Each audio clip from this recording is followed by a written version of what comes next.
दोस्तों नमस्ते प्रणाम। मैं संजू निषाद आप सभी का स्वागत करती हूँ अपने यूट्यूब चैनल पर। और आज हम लेके आए हैं करवा चौथ माई के गीत। कैसे लगेगी कमेंट बॉक्स में बताना।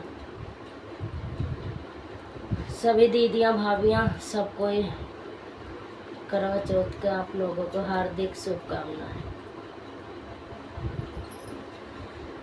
मैं तो भारत रहना करवा चौथ जरिया दैया नानी करे। मैं तो भारत रहना करवा चौथ जरिया दैया नानी करी। पहिला रग तुलसी माई का दिया पहिला रग तुलसी माई का दिया माई तानी देती हो माई तानी देती यार जी लगाए वो जरिया दैया निकलिया बिना माई तानी देती यार जी लगाए वो जरिया मैया निकलिया बिना।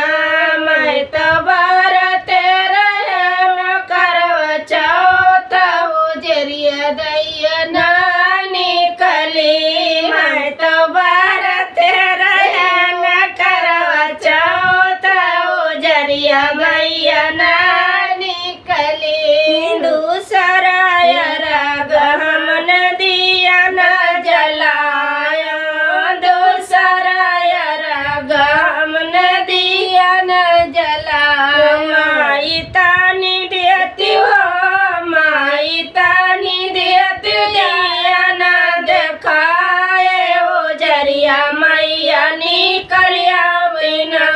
माई तानी देती दिया न देखाए वो जरिया मैया निकलिया बिना। हम तो भारत रहना करवा चौथ वो जरिया मैया नानी करे। हम तो भारत रहना करवा चौथ वो जरिया मैया नानी कली। तेसरा राग सूरज लाल का दियल तेसरा राग हम सूरज का दिया। भगवान तानी देते हो भगवान तानी देते यार जी लगाए वो जरिया मैया निकलिया बिना।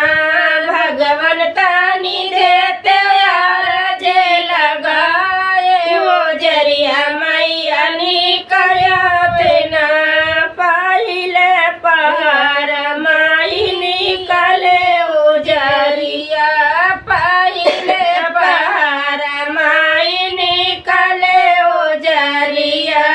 मैया हमारा राजा सुन ले वो चंद्रमा मैया निकलिया ना। मैया हमर कहिया सब कह सुहागा वो जरिया मैया निकलिया ना। मैया हमर किया सब कह सुहागा वो जरिया मैया निकलिया ना। हम तो भारत रहना करवा चौथ वो जरिया मैया निकलिया ना।